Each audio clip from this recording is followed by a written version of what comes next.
Yes, that's right. The Survivor Know-It-Alls are back after episode number 4 of Survivor Ghost Island. Stephen Fishbach. Oh, my goodness. Oh, my goodness. They're back. Yes. They're back. They're back. We're back. Stephen, how have you been? I'm great. I'm great, Rob. I'm really excited to be here today talking with you, feeling very present for this conversation. I'm trying to really be in the moment and like really listen to everything you say and just really engage with it. So Why? Why tonight? Why are you starting that tonight? Why start now? I don't know. I'm just feeling like very, I've been thinking about meditating. I haven't like actually started meditating, but I've been thinking about it. So I'm feeling very, you're saying ready. like how Stephanie Johnson meditated on the island and manifested that there would be an immunity idol that would come to the rescue of the former Malolo tribe? Yeah, and it worked, and that's what I'm thinking for today for us. Yeah, even though he found it in the previous episode. Stephen, I was gobsmacked. I thought 130% that it was going to be Bradley going out. The Survivor editors, I don't know, they did the real okey doke to me. Once they gave me a Bradley talking about, I feel like I'm the new Kim Spradley. Oh yeah, Boston you're like, Rob. I was like, all right, come on.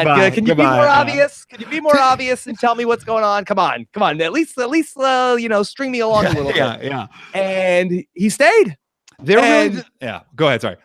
And as Josh Wigler once called this generation's Hunter Ellis, the prophecy came true. Wait, is this generation's Hunter Ellis? No, Brendan. Oh, Brendan is this generation. Yes. The Survivor editors are really getting masterful at the fake out. And what I love so much about this episode was that, you really saw both sides of what could be happening.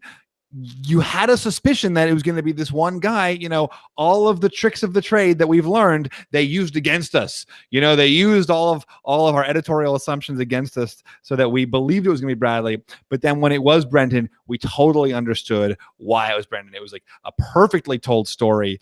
And, what did Bradley do? Like, what has he done? Did he run over Mark Burnett's dog? Like, what has he done to deserve this? Well, I will tell you as simply as I think that there is, much like Kellen conjured the Survivor gods, I think that the Survivor gods don't like it when you come to Survivor and talk about, this sucks. This is really don't that this is really lousy. I don't like it here. When you come to Survivor and your Survivor story needs to be, you need to just take it all in and be like, this is the best I love it here. My entire life, I've been waiting for this moment to get to this point so I could be around this wonderful greatness. Everything in my life makes sense now, not the sturdy.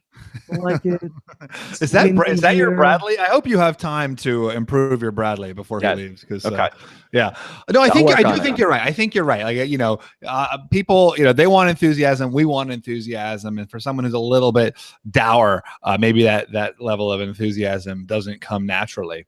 But can't wait to talk about this tribal council. A lot of stuff going on the Naviti tribe once Chris comes back. So we'll talk about all of that here tonight in a very interesting episode of Survivor. A lot of stuff going on as well this week. I will speak with Brendan tomorrow morning. Did not think I would be speaking to him so soon. Wow. Did I not think he was going?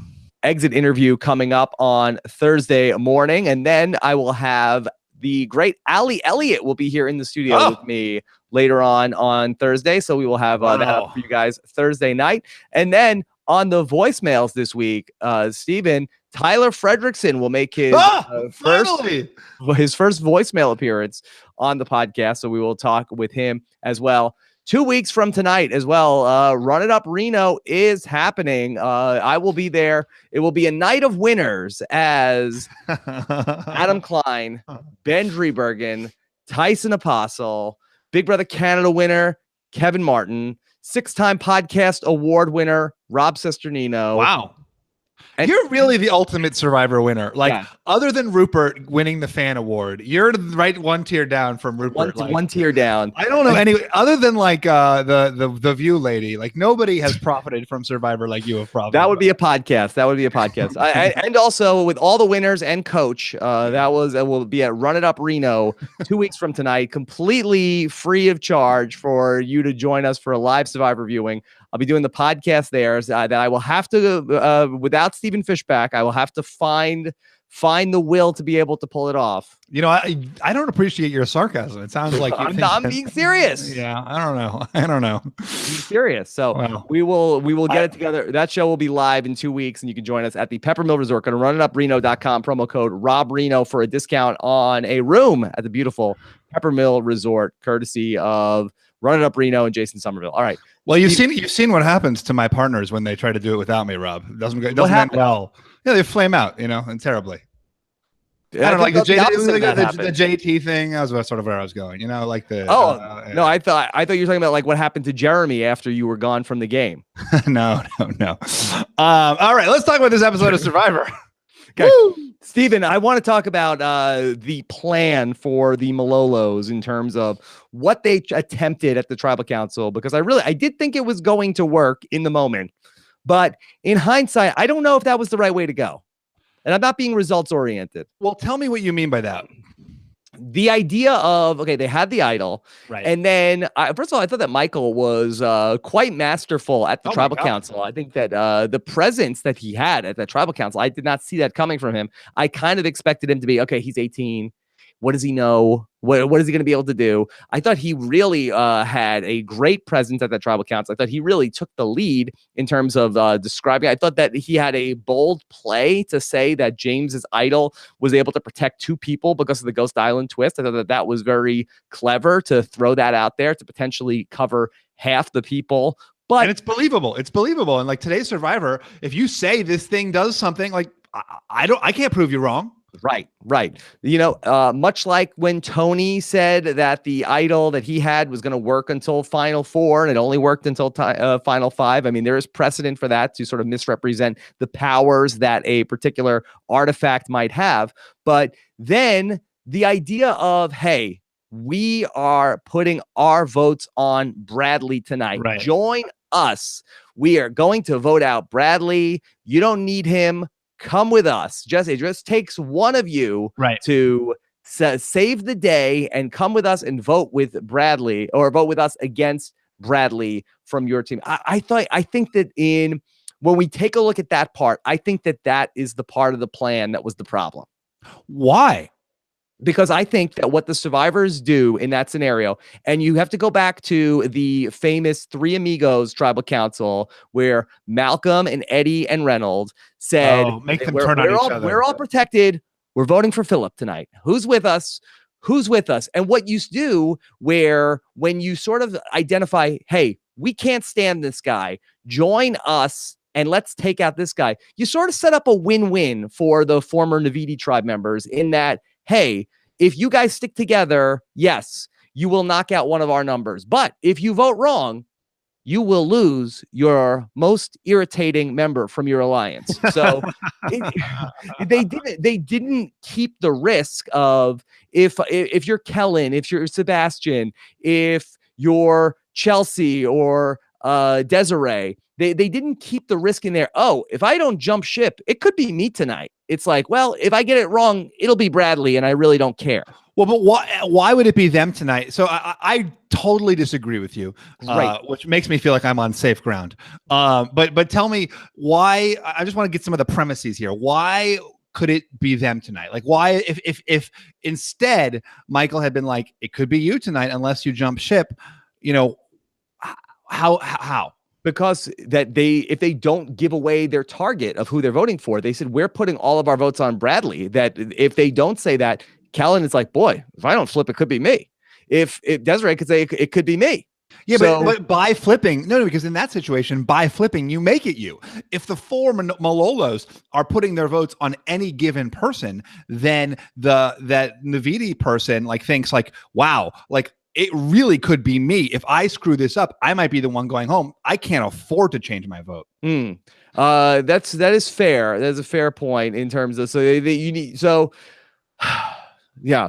See, here's what I liked about Michael's pitch, which is that I actually, the thing you disliked, I really liked. I really liked that he targeted at two specific people. I liked the fact that he said, they've lived together for a couple of days. They've seen the tribe dynamics. They've sussed out what they believe is the deepest alliance, which is between Desiree, Kellen, and Bradley. And he's saying, hey, I'm seeing the same thing you're seeing, Chelsea. I'm seeing the same thing you're seeing, Sebastian. Like, that you're not on the top of this group, and now is your shot. And I like the fact that he put the heat on one or two people. If it's, and from my perspective, if it's diffuse, then it's like meaningless. Like, hey, hopefully one of you will flip. Like, oh, it's not going to be me. But like, hey, you as a person, Rob, I want you to come over to me. I think you would be better over here. What did he say? Like, people respect big podcast moves. I've made it very easy for you to do. And I challenge you to play the game you came out here to podcast. I think that you'd like, it's so in your face and it's so personal at that point that it's not that like diffuse sense of like, who knows? It's like meat. Mm-hmm.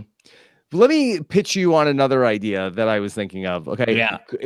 Could you identify somebody? Could they go to, say, a Sebastian, somebody that they felt like that they could trust, and say, hey, we want to vote for Bradley tonight. Right. Join us. We'll give you the hidden immunity idol. So basically the same pitch, but not just incentivize them in terms of like, hey, let's just get rid of this annoying guy. But what if there was something, if they really sweeten the pot for somebody where, and I think you could feel like that maybe somebody, you don't, obviously you can't trust anybody completely, but I feel like somebody like a Sebastian seems like that he is a solid enough guy.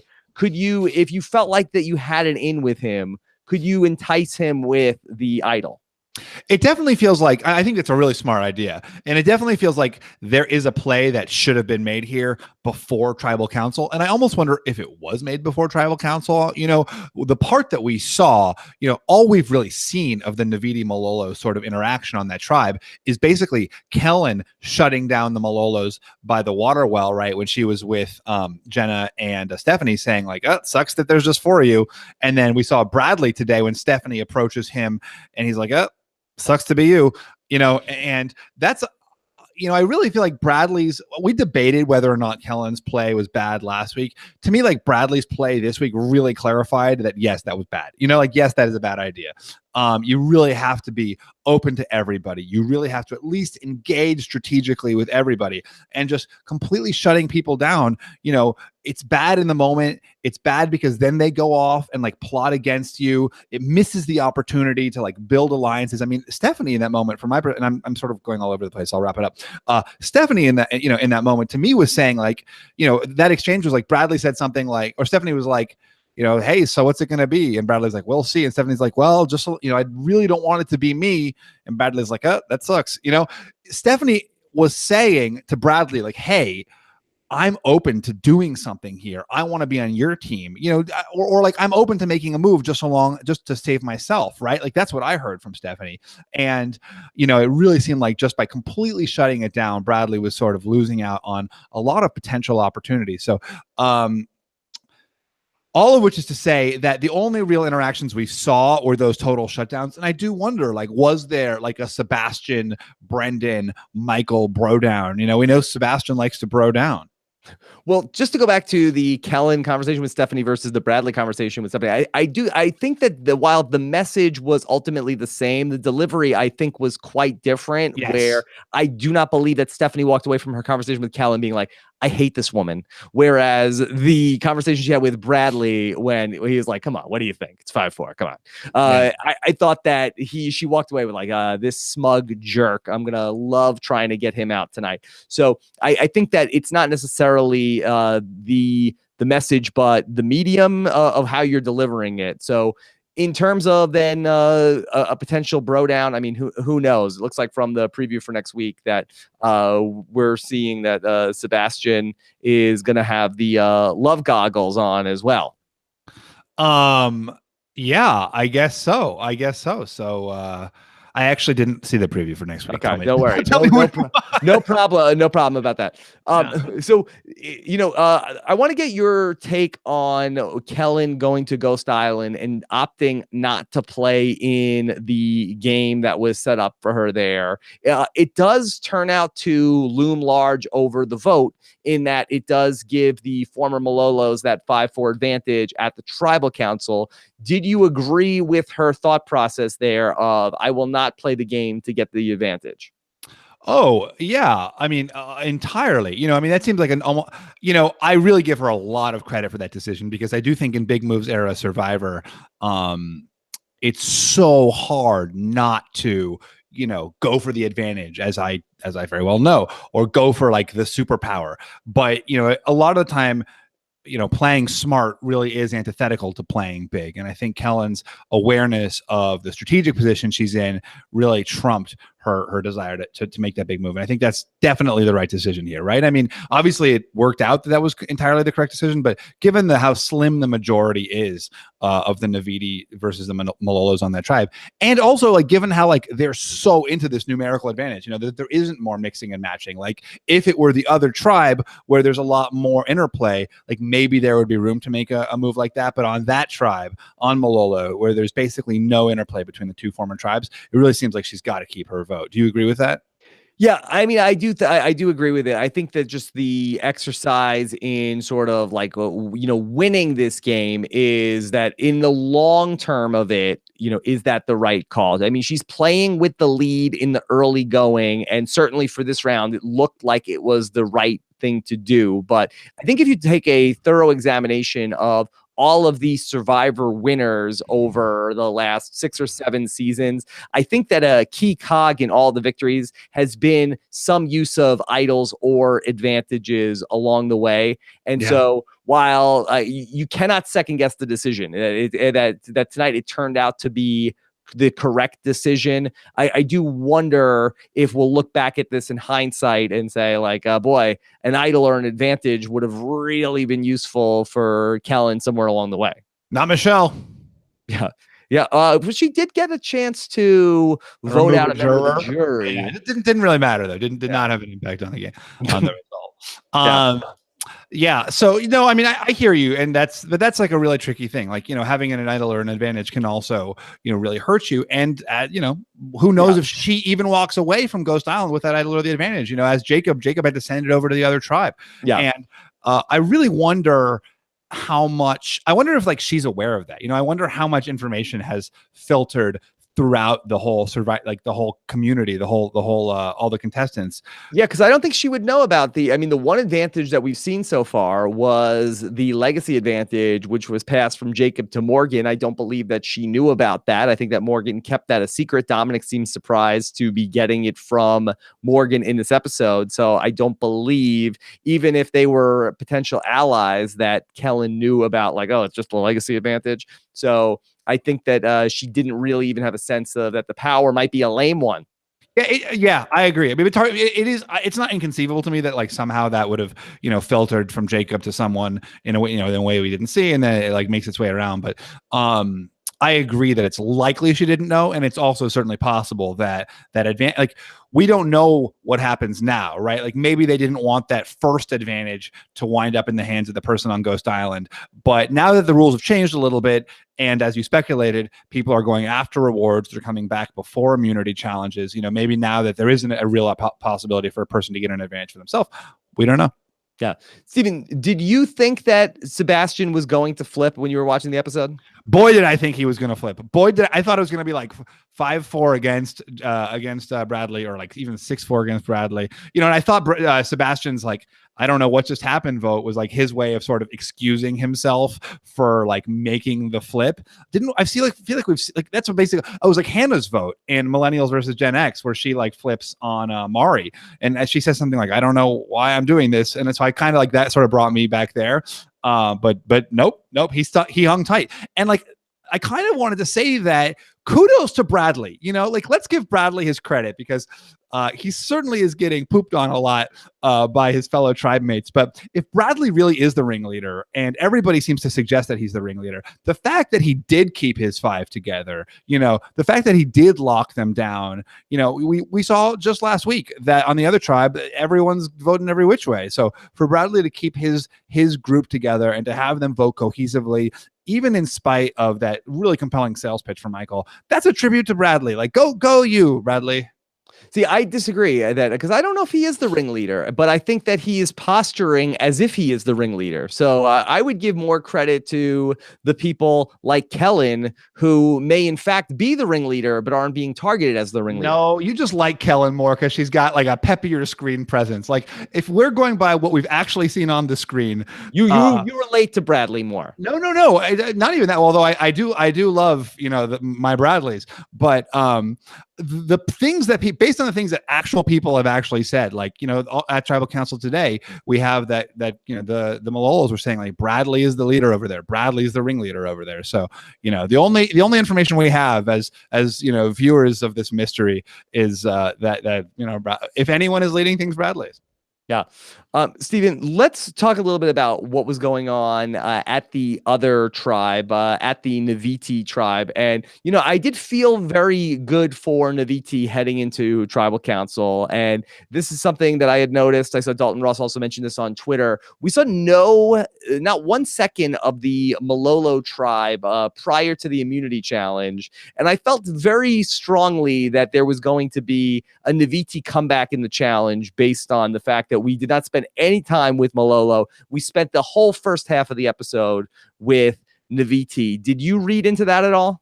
I missed it, and kudos to you. Although you did make fun of my friend last week for noticing the legacy advantage. Who was your friend? Previously on. No, remember I said that like someone had noticed that last week in the previously on they mentioned the legacy advantage, which was a clue that Morgan was getting out. So kudos to you, but that's I feel like the same level. Well, I felt like that. I saw last week on the Next Time on Survivor, we saw a bunch of the people at the Malolo tribe running around looking for idols, and I felt like, well, we haven't seen that yet. So I felt pretty good on Naviti's comeback. And what a comeback it was, though. I don't want to have that get lost in the shuffle in terms of that. I mean, they were dead and out of it. I would have, the only reason I thought they had a chance was because there was so much about Malolo in the previously on that I knew we hadn't seen yet or the Next Time on Survivor. I missed it. Kudos. Yeah. Okay. So amazing comeback. Gordon Holmes said on Twitter it was one of the best in years. It'd be hard to dispute that. And so very edge of your seat type stuff. But we saw that we felt like coming into this week that we felt like we had a pretty good read on how things were going to go, and we did up until a point until Laurel and Donovan come along and say, "Hey, yeah, we don't even like Chris. Why are we going to vote with him? We like Donovan. We like Wendell. Why don't we keep these guys around?" Stephen, do you think that going back to something that Tony Vlachos once said in Survivor Cagayan, is it more important to be in an alliance of numbers, or is it more important to be in an alliance of comfort? It probably is comfort, isn't it? Is that was that Tony's point? Last week I certainly was applauding James for his decision to vote out people who he might like more in order to keep around people who would cause more tribe dissension. But now it seems like the opposite tactic has been taken. And there it really is something to playing the game with people you want to play the game with. You're naturally gonna like work better with them. You're gonna trust them more. So I probably would have done the same thing. But also like having taken out Morgan, having sort of like severed that big bond, now you just have two people with Wendell and Dominic, and now they're a little bit more approachable. And swinging back towards them and voting out either Chris or Angela is a little bit, makes a little more sense.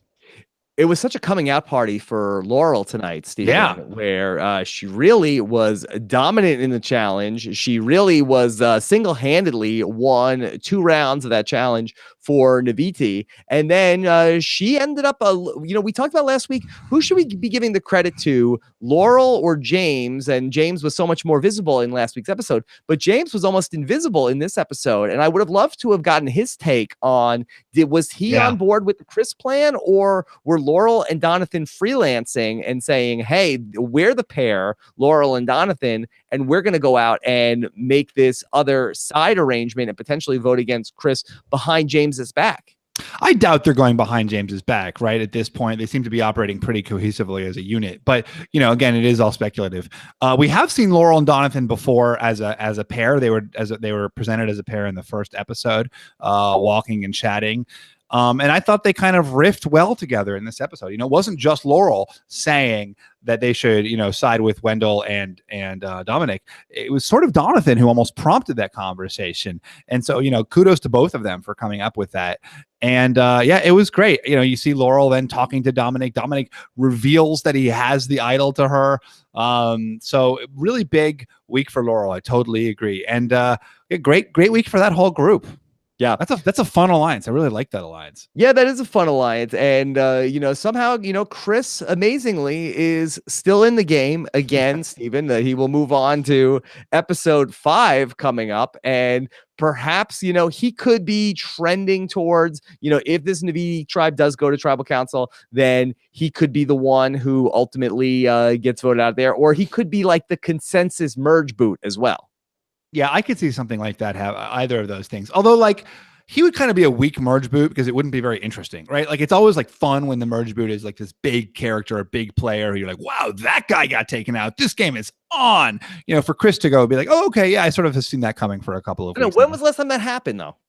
I don't know. Cass in 31. That was the big one. The shocker.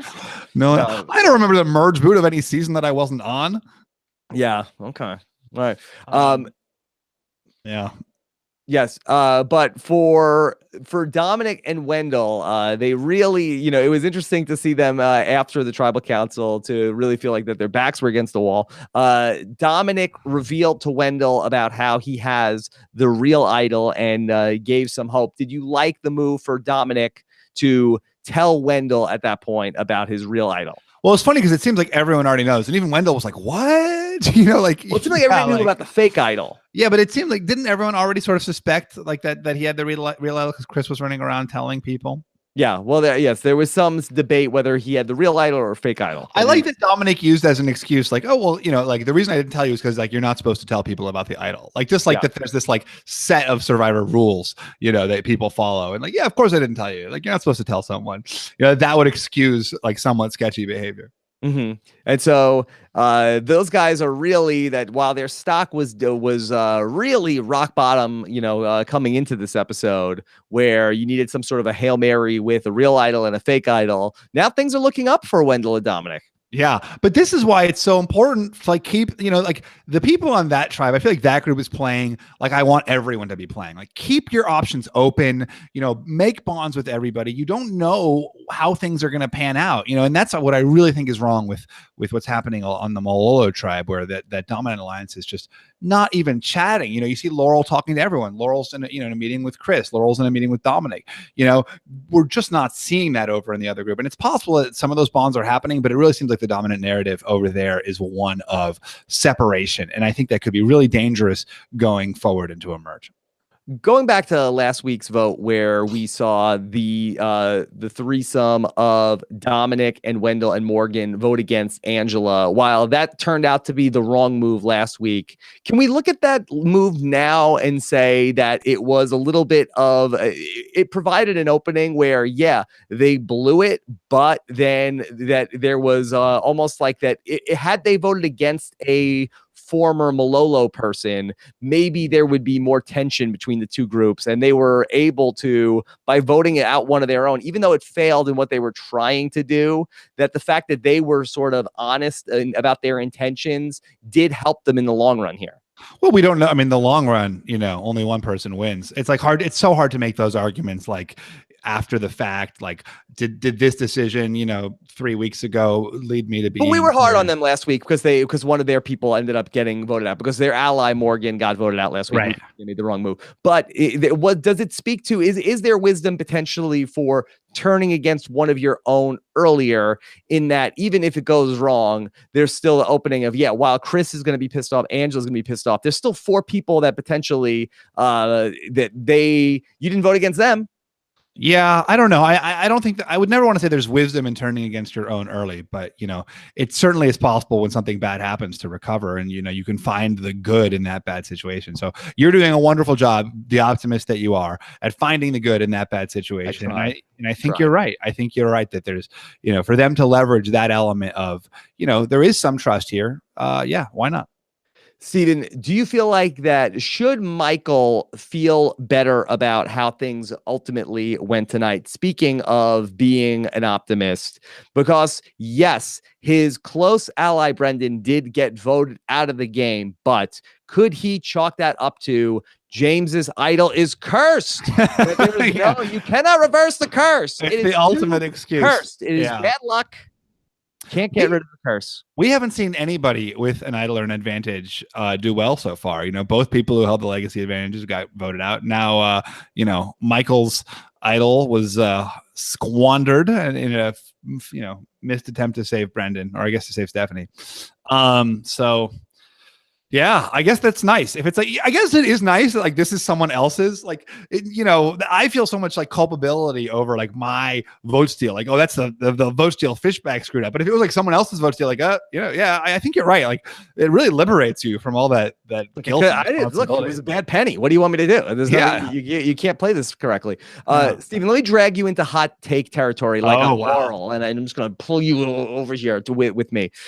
So Michael said in the episode that he thought that James getting voted out with 2 idols was the biggest mistake in Survivor history. Yeah. I tweeted out, I don't think that's in the top 10 Survivor mistakes in history. I have to make my list that I was getting called out then a little bit on Twitter about, no, it definitely is. Where do you come down on that? Is James getting voted out with 2 idols at the final 7 in China Survivor's greatest mistake? I mean, the thing is, like, there's so many similar mistakes of someone who like didn't flip when they could have flipped. You know, it's just like the idols makes it so much more visible. You know, or like there's so many other like you know, or like didn't make the single move, like any of, you know, when they had the opportunity to do so. So I don't know. I haven't ranked it. Is it up there? The problem is it's those idle moves and the advantage moves that are so much more visible when like bad gameplay is. There's so many more types of bad gameplay that have nothing to do with idols or advantages. And if James is watching, I know he's an avid viewer of the Know-It-Alls. Let me just speak to why I don't think that his move was that bad. Okay. Yeah. Because one, he got blindsided. It wasn't necessarily a move. It was the final 7. You still had 2 more tribal councils. So he was going to have to go through 1 tribal council where he was not going to be immune. And I guess that you say, okay, could he have won an immunity along the way? I don't believe he never did. He ever won an individual immunity in his playing career. But is it possible he could have won 1 down the stretch? It's possible. He still had to get through the final 4 vote, which he would not have had an idol for. And then on top of that he gets to the final 3. And unless he is able to get Todd out of the game, Todd goes on to give one of the greatest final tribal council performances of all time. Is it a slam dunk that James wins in a final 3? So I think that James can sleep a little easier tonight. That's very nice. Yes. Okay. Just give a little a shout out to our loyal Survivor Know-It-Alls viewer, James. He also went on to play 2 more times because of what he did. So, you know, give him probably not only because he like went out with 2 idols, but also it didn't hurt. It didn't hurt. Yeah. What's the dumbest, Rob? Wu taking Tony to the end. Yeah, it's probably the dumbest. To me, and this is how I often describe it in the Evolution of Strategy when Josh Wigler and I discussed that, evolutionofstrategy.com for more on that. That to me, it comes down to, if you open one door, you win the game. Right. You open the other door, you lose the game. If you open the wrong door, you made the dumbest move. Right. And there's very few places where it's that right. clear. I don't think it was a slam dunk that if James plays one of his idols, that he goes on to win the game. Yeah. So why not Colby? Why didn't he? Isn't the same thing? Colby. I'd rank Colby taking Tina to the end way above James. But I'm saying Colby versus Wu. It's like the same. It's the same move. Yeah. Well, I think that it was. I think that. Look. We'll wait till my list comes out. Just so you know, Cass has said that she would have won. Okay, we'll see. But it's no slam dunk. All right. Cass is a lawyer. We'll see. We'll talk to Cass about that at some point later on this season. Steven, I want to start to open this up to questions from the listeners of Rob's podcast. #RHAP for that. But first, let me take a moment and thank a sponsor for this episode of Survivor Know-It-Alls. Steven, those are our friends over at Microsoft who have developed Microsoft Teams, a digital workspace where teams can create, collaborate, and communicate authentically, just like they would in the real world or on Survivor. And as we saw tonight, collaboration is everything. Collaboration between the teams is everything on Survivor. See, this is what I've been saying all episode, is that if there had been more collaboration between the two tribes, Malolo and Navidi, this impasse, this horrible thing that almost happened wouldn't have happened. So, if they had their version of Microsoft Teams, Bradley wouldn't have been in such hot water. Yeah, absolutely. Support for today's show comes from Microsoft Teams. Microsoft Teams is your hub for teamwork in Office 365. With so much to look after, wouldn't it be great to look in just one place for everything instead of hunting around like you have to do on the Malolo tribe to look for all of these idols? That's like trying to communicate with your team across email and social media. It's terrible until Microsoft Teams comes in. Teams is the single workspace where you can work, share, and connect with the people in your work life.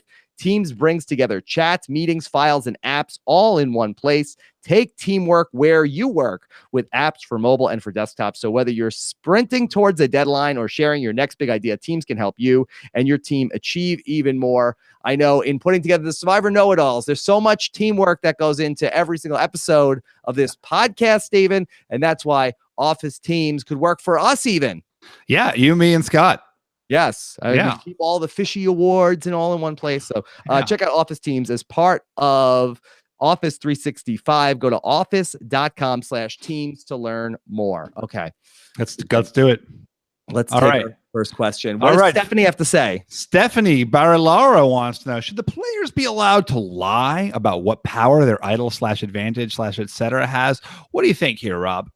I mean, I don't see a case why they should not be allowed, but Stephen, it's up that, I mean, you've played more recently. You had a advantage that had certain powers and limitations. What do you think about this? Is this fuzzy ground for you? Oh, I love it. I love it when the players lie about it. The crazy thing is, at least for this episode, Michael apparently had the parchment with him, and anyone theoretically could have been like, hey, can I read that just to check? So you don't have to believe what someone is saying, just because they're lying about it. I mean, I did have a legacy, or sorry, I had a legacy. I had my extra vote advantage and or steal a vote, whatever it was, steal a vote advantage. And I wanted to come up with a great, compelling lie. And I could not think of like a lie that would like work, that would be situationally meaningful, that would both like calm people down, but also be somewhat threatening. So it's hard to come up with a great lie. Kudos to Michael for really trying and coming up with like a believable lie. I love it. I love it when they try. I love it when it pays off. I love it when it fails. Was Michael's lie big enough? I mean, what's he going to be like? If it covers 4, Yeah. Well, what was interesting? He stood up and he said, okay, Jeff, I want to use this to protect me and Brendan. And then he susses it out. Yeah. And then he switched. He went to something else. Now, what would Jeff have said? Would Jeff have said, hold on. Now, Michael, while this is a real idol, we can only protect one person with it. You're lying about that. Like, would Jeff have called out the part of the idol and then said, okay, I'm going to need a name from you? Yeah, I was really looking forward to that moment. I think right? Like that would have been really fun. Yeah. I mean, and then it would have been interesting to see Michael. Okay, let me get a show of hands from DT. Okay, how many people think I should use it on Brendan? How many people think I should use it on me? Okay. I don't know. They flinched a little bit when I said Brendan. Well, that's what he was trying to do, right? That's the move now, is to say, I'm using this idol for me. And then get the reaction. Because then he said, I'll play it with Stephanie. Well, no, but he was like, you say it for yourself, and then you look at the reaction to see what people, and how people react. And if people flinch, then you're like, oh, I better play it for me. But if people are like, okay, great. Yeah, I think this is a slippery slope, because I think we're getting to the point where then it's like, oh, psych, I didn't mean that. I'm going to say, I think that we need a name. Is that your final answer? Okay. Yeah. Okay. Phone a friend. That's your final answer? Yeah. All right. Leo Tabele wants to know, why in the world does Dominic tell Laurel that he has an idol? I get Wendell as his number 1, so tell him. But Laurel seems like something that will bite him in the butt. #RHAP. Well, I think that we're going back into Tony territory with Sarah in terms of like, okay, it didn't work when I lied to these people. Let me come back and tell them the truth. Okay, I was lying the first time. Now let me tell you the truth. And then I think that Laurel was endearing to her. She's like, okay, all right, now, okay, thanks for finally, dropping your guard and telling me what was really going on. Yeah, I mean, I think when the guy who like everyone suspects has an idol is like, you know what, I've got an idol, like you feel relief, like you don't have to like wonder and worry, and you're glad to be on the inside of that information. I think it was the right move. Yeah, you got me. Yeah, and like it does build trust, right? Like we talk about this a lot. How like is the idol better as a secret, or is it better as a tool to build trust between a group? Well, it's absolutely at its worst when it's neither a secret nor being used to build trust, which is where Dominic was. So I think he's at least choosing one path. Okay. Ben King wants to know, aside from where the idol was played, didn't both sides do the right thing? No reason for old Navidi to turn on Bradley if they know he's the target, and a great fake out by Michael. I mean, if we were going to nitpick either side, you made a compelling case why they should say it is Bradley in terms of trying to get them to vote. I just think that what they should have done, I think, was pick somebody who would be more likely to flip in terms of like if they thought Sebastian was the person who would flip, why not say we're putting our votes on Sebastian tonight? So Sebastian, you're either with us or we're putting the vote. And then then he's never going to flip. That's my whole point. Like we're putting the votes on Sebastian. Sebastian, if you flip, well, you're inherently voted out. Let's see. Yeah, I guess so. It's boy. It's tricky. I mean, could you put it on somebody who's more of a threat? I just think that you need to sell people if they don't care if Bradley gets voted out. But I don't think that's true. I mean, because we've seen this this negative side of him. They might like him. Mm-hmm. Yeah, you don't buy it. Yeah, I mean, maybe could you sort of sell it to Sebastian like, hey, if Sebastian, we're gonna vote for you unless you tell us right now that you're with us. We're gonna vote for you. I mean, if he doesn't like, yeah, I mean, I guess that, I mean, there is like some leverage there, like to say you're with us or you're the guy, but then like, they're like, well, I'm not with you and you don't have the votes to vote me out. Well, but we have an idol. So it's like, hey, it's Russian roulette. All right, we're spinning the chamber. Are you feeling lucky? Yeah. So. But then, I mean, it's hard. It's hard to like really say what could be done perfectly there. I mean, to me, the real missed opportunity from the Navidi point of view was not creating a fake plan with the Malolos. Like that seems like really textbook Survivor. Like when you have a group of people who you don't want to start scheming against you, like involve them in a fake plan. And get them to turn on each other. They didn't create a fake plan. That they didn't sort of create a fake plan that engaged the Malolos and like basically forced the Malolos to go digging for idols and trying to create something among themselves. Why not? I mean, that scene with Stephanie. It's like, why not say to Stephanie there, who do you want out? What maybe are you willing to vote with us? And you give yourself a little bit of insulation. Yeah, it's a good point. This is from Christian, who says, was the double idol bluff too much? Do you think that someone called it out on Tribal? Do you think was the lie that he told too big that they didn't believe it, Stephen? I'm really curious to hear Brendan's, take on the Tribal Council. I thought it was believable, and certainly the story seemed to suggest that people believe it. But I thought the story was great. I really did. Yeah. But Brendan seemed very quiet at the Tribal Council. I know. I really did not see him going so soon. I'm really sad. I really liked him. I think a lot of people probably had him as their winner pick. Right. I mean, and on a season where, everyone's talking about like, it's so young. Was that the oldest player, Brendan, to go out? He was he's certainly the oldest to go out. He's like 41 or something. Was he the oldest in the game? He might be. He was, I think, the oldest guy for sure. Yes. Stephen, was your friend Andrew Savage fist pumping tonight that his chances of going back would improve tonight because his archetype seems safe for the time being? What do you? Oh, like there's not going to be another Andrew Savage type. Yes, doing really well. That's funny. Yeah, I don't know. I don't know. I don't even know if Savage wants to go back. I guess he said in that eyeglass video with Jeremy, or the eye surgery video with Jeremy, that he would go back. Okay. What about Adam Humphrey? Adam Humphrey wants to know: would it have benefited Sebastian or Chelsea to flip on Bradley? Are they really on the bottom? Well, no, it wouldn't have benefited them, right?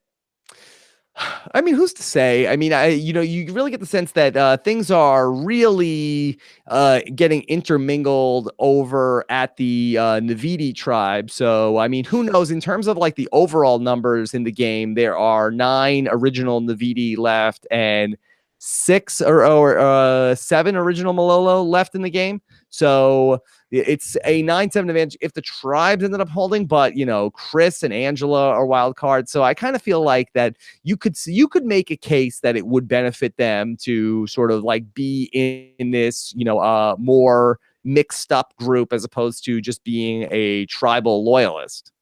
Yeah, I guess so. But then they're still on the bottom of their little, like, why would you flip from probably being in the middle of the dominant tribe to being on the bottom of the losing tribe? Mm-hmm. Yeah.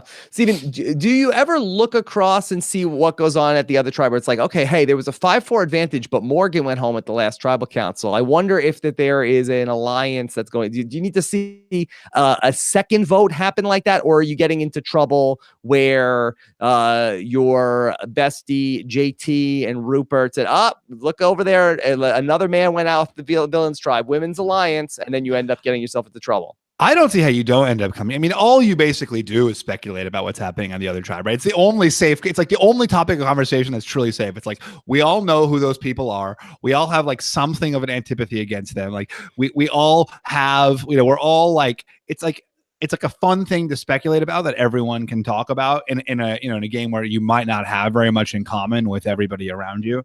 So of course they're chatting about it. And, when you see some pattern emerging, it's so easy to get, locked into that point of view. Were you excited that Chelsea was talking tonight? I was. You must have been thrilled. Like, prove those purple haters wrong. Well, I mean, she's probably still has the least words per survivor out of the season. But look, at least it's nice to know that she's not completely buried in the edit. Yeah. So good to see some. Chelsea this is the tonight. First time her tribe has gone to tribal council. So yeah, I mean that's the thing. You gotta wait until a person goes to a tribal council before they get branded with the they're not on the show. Yeah. Okay. What about Ryan? All right, Ryan wants to know, do you see a way back in for the original Malolo 3 now? If no Navidi flipped against Bradley tonight, I can't see it happening anytime soon. Yeah, let's rank the 3 remaining Malolo who are there in terms of their longevity. I guess we have, what is it? Stephanie, Jenna, and Michael. That's right. Yeah, I think I would probably say Jenna seems like that she's probably the best positioned to last long. I'd say I would have it as Jenna, and then it's a toss-up between Michael and Stephanie. I feel like that Michael or Stephanie, it seems like at least has rubbed Bradley the wrong way. That seems like that there is some animosity there. So wait, she's rubbed him the wrong way, or he's rubbed her the wrong? Because like we know that both Jenna and Stephanie really don't like Bradley. Yes, but I think that Stephanie's probably been more vocal. Why? Jenna was the one who said, "I'm going to write his name down 5 times." Mm-hmm. Yeah, but I'd have to go back. It's hard to I've only just seen the episode. That's hard to tell what was said in confessional and what was said out in public. I didn't get the sense that Stephanie said anything negative to Bradley. I don't remember at tribal council that it's certainly possible that something was said. By the way, Bradley at tribal council saying like, "Oh yeah, I've hung out with them as a babysitter." Like, what a way to like make the other 4 people feel bad. Which 4 people? His tribe? The Malolo people. No, he was talking about like, have there been any intertribal minglings? And he said, I've hung out. Yeah, I've spent time with them as a babysitter. Yeah. So yeah, that's not ideal. That's not great. Yeah. I actually think Stephanie is in a better spot, than it Jenna depends. is. Do they hold animosity against Michael for what he being so demonstrative at tribal council? I would think so, right? Like if I were them, I would be like, gotta get this Michael guy out. Like he's really making this aggressive pitch. He found an idol.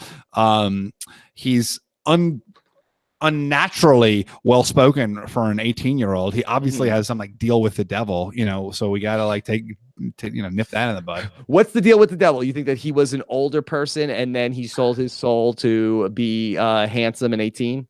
No, he sold his soul. No, I think he's just like a young guy who sold his soul to be handsome and like incredibly well-spoken. He got the gift of speech, which is, we all know, the devil's greatest gift. Yeah, that's interesting. That I think that we should get a poll up about this. That was he a young man? Because I don't know if a young man would think to wish for the well-spoken. I think that they would just be like, I would want to be insanely attractive. Right. But I think that the older person would want to keep their wisdom, but then reverse the curse of aging and be a young man. But he could have been like a young man with a terrible stutter who like all he wanted was to be super like eloquent. The King's Speech. Yeah, exactly. Like all the king wants, all Colin Firth wants is to be super eloquent. And I think that might really be where he was. Okay. Well, I guess maybe we'll get an answer on that later on the season. Stephen, Daphna wants to know, since Rob loves impressions, I wanted to see if there's any resemblance between Donathan and Kate McKinnon's impression of Jeff Sessions on SNL. To me, it's almost the same voice. I'd have to go back and take a look at that. Do you think Donathan is just Kate McKinnon doing a character? It could happen. It could be. It could be. But Donathan is a lot of fun. Stephen, what about this question from Rebecca? Rebecca wants to know. I like the person missing tribal better. Stephen, should they change Ghost Island? The mechanic. Sorry, I thought I had the wrong screen up. I was like, that's no. Yeah, okay. No. Okay. So they changed the mechanic at Ghost Island this week. That the person who gets to Ghost Island, they will come back before Tribal Council this week. Did you like that they changed that?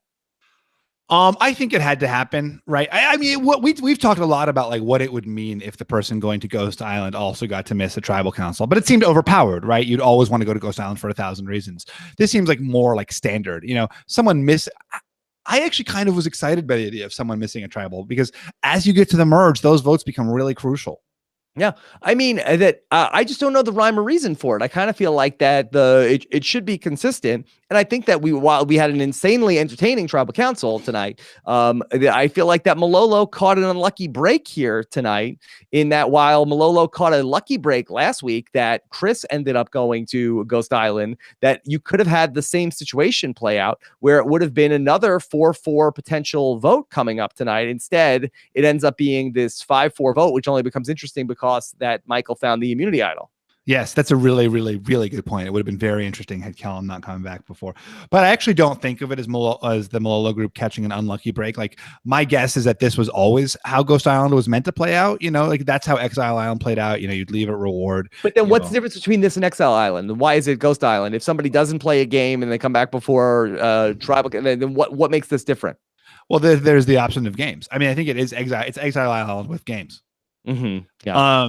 But and I imagine that the only reason, I thought you were the one who speculated that the only reason, and correctly it seems, that the only reason that they were doing it for the immunity challenge was because that was when those two episodes only had one challenge.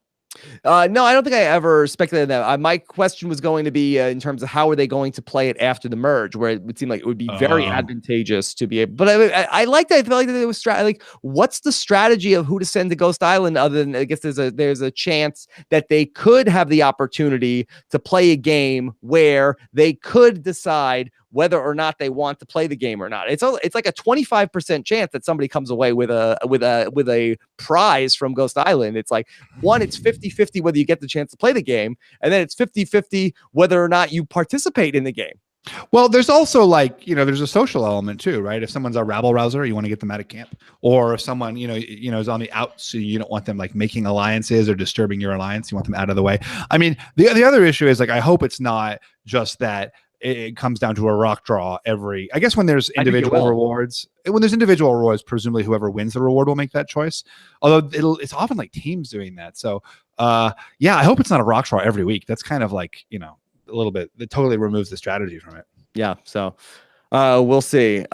Then Tammy wants to know, did Kellen do the one thing that can reverse the curse by not going for a curse advantage? Stephen, is the only way to reverse the curse to, much like the game of thermonuclear war, the only way to beat the game is to not play at all. That's a deep cut there. Oh my gosh. Yeah, you're right. You're absolutely right. Yes. Ghost games. Okay. All right. Paul B wants to know, hey, shouldn't Navidi just throw the immunity challenge? It sure seemed like they were in the process of doing so. OG Malolo could have either done a split vote with Chris and Angela or double crossed them and gone with Team Dominic. Yeah, I don't know if they were incentivized to necessarily do that, Stephen. Did you? I mean, it's so dangerous. It's not like they have some like overwhelming advantage over there. It's still 4 versus 4. So you really don't know what's going to happen to the next tribal council. If Dominic maybe has this idol. I would want to stay out of the tribal council much more than I'd want to like save one of my tribe mates. All right, Stephen, I'd love to know, in terms of the Fishy Award. Yeah, it's a tough one. This is a tough one. Yeah. I'm going to guess, if I had to, that you decided to go with a Fishy Award for Bradley. You're wrong. Oh. I thought about it, but I just felt like, I felt like the part of like for keeping his group together, he really deserves some credibility or credit, but he was just so dismissive in so many different places of the other team, and it felt like there were a lot of missed opportunities there. But so tune in, read the blog when it's posted. So I don't know what you did there. Then what? Well, I have to click. Boy, it's not like the weather. It was sunny for 3 days person. in a row. It's a real person. It's a real person. Yeah. Were they on the tribe that went to tribal council? Yes, I really thought about giving it to Laurel as well for her play. Yeah, because she talked about that she went to your college. Yeah, for mentioning Yale. That's big for you. Yeah. But there's someone on the other tribe. So you got to click on the thing. Who wins the Cesty? Yes. Who played the worst this week? I mean, I don't know.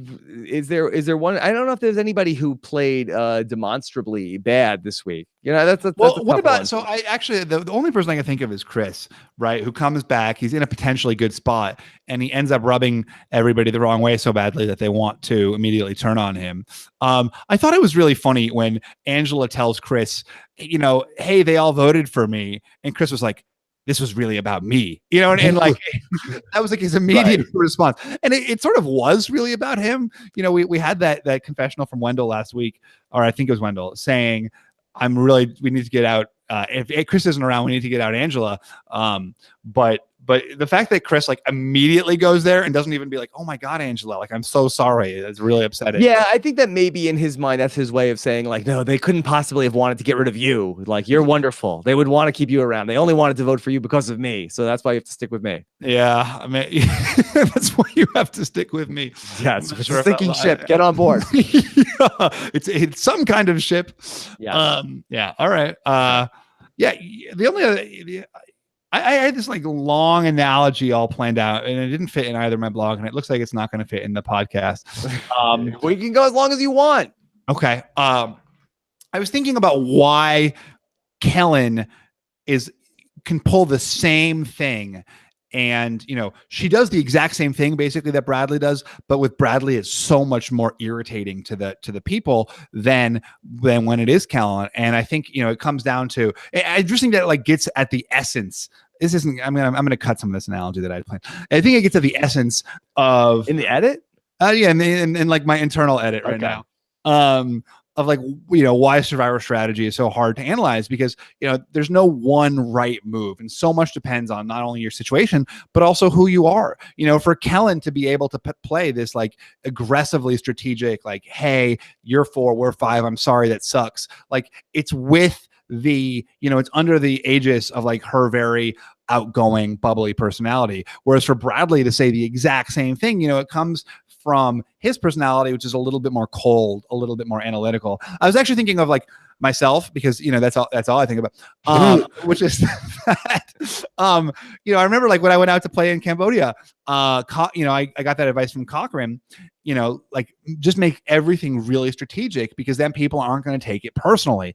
And I did that, and it didn't work out. I was voted out. And part of the reason I was voted out was because I wasn't able to make these like real deep bonds with people, because I was keeping everything so aggressively strategic. And I asked a friend of mine on the crew, like, why did this work so well for John and really didn't work for me? And he's like, think about who John is. He's like so much more social. He's so self-deprecating.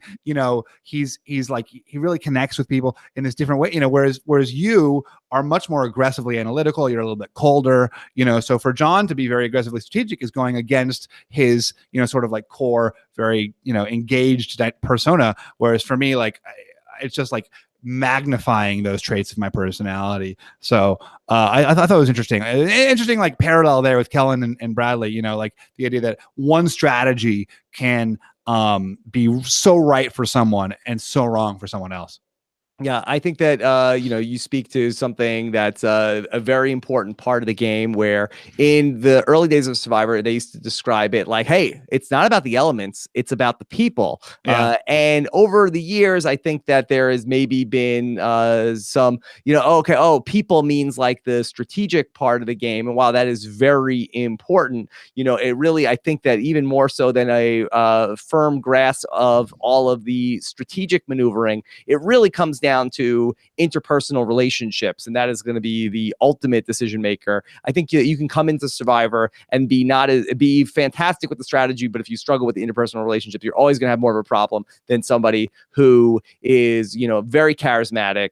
And as you're describing Cochran, that he is somebody who does have both of those things, where he is someone who is very well versed in the strategy, but then is also has the ability to be very likable when he chooses to engage with people. He certainly has that power. Yeah, exactly. And I think you just need to like play against your type, and it's like why Spencer did so well in Cambodia, right? Is like he was like, I'm this super analytical guy. I'm going to be much more open, much more emotional. I'm going to force myself to be more engaged. And that's what I did in Tocantins. And it's why I did so well. I went out there and I was like, I'm going to make like really personal connections with each of these people. And it worked because I'm so analytical. There's a certain element to which you do almost have to like play against who you are, like consciously bring in the qualities that you don't have. But I agree, like it really does come down to people. And we certainly saw that this week, who do I want to play with? Who do I want to vote out? Really becomes a huge part of the game. But going back to yourself in Tocantins, do you feel like that obviously you're still the same analytical person, but you did not know the game as well as you would know it when you went to go play in Cambodia? And obviously you did not have the table image of somebody who knows the game. And we're not concerned about the perception that people were looking at you of this guy knows the game incredibly well. Do you feel like that freed you up in your first season? Yeah, I am for sure. I mean, I think, then people were like, oh, this, I think as soon as everyone hits the island, certainly for that first season, you try to like guess, like, who is this guy? Why is he here? So I tried to play it like I'm the awkward city kid instead of like going in the second time when I was the know-it-all. But I also like really did set out in that first time to build bonds, like to build really deep personal bonds. I remember like, I certainly inspired by your example in the Amazon. Your bonds with people were really what got you. You're like bonds with Matthew or with Butch were really what gave you your leverage, was that you had these connections with all of these different people. And then I dialed that back a lot in Cambodia consciously, and it was a terrible decision for me. Yeah. So you feel like that you got bad advice from Cochran? Well, no, I mean, great advice for Cochran from Cochran, but maybe not great advice for me from Cochran. Yeah. Okay. Well, Stephen, you've given us so much to ponder in the coming days in terms of what is next on Survivor. And we will pick it back up next week on the Know-It-Alls. In the next couple of days, so much going on. Tomorrow morning, Taron Armstrong is going to be live every morning, as Mark McGrath once said. And he will be talking about not just the live feeds from today, but also the latest episode of Big Brother Canada, which aired right before Survivor. Stephen, I spent a good chunk of the morning hooking up a Roku device to my setup to be able to watch Canadian television. Wow. How is it? Yes.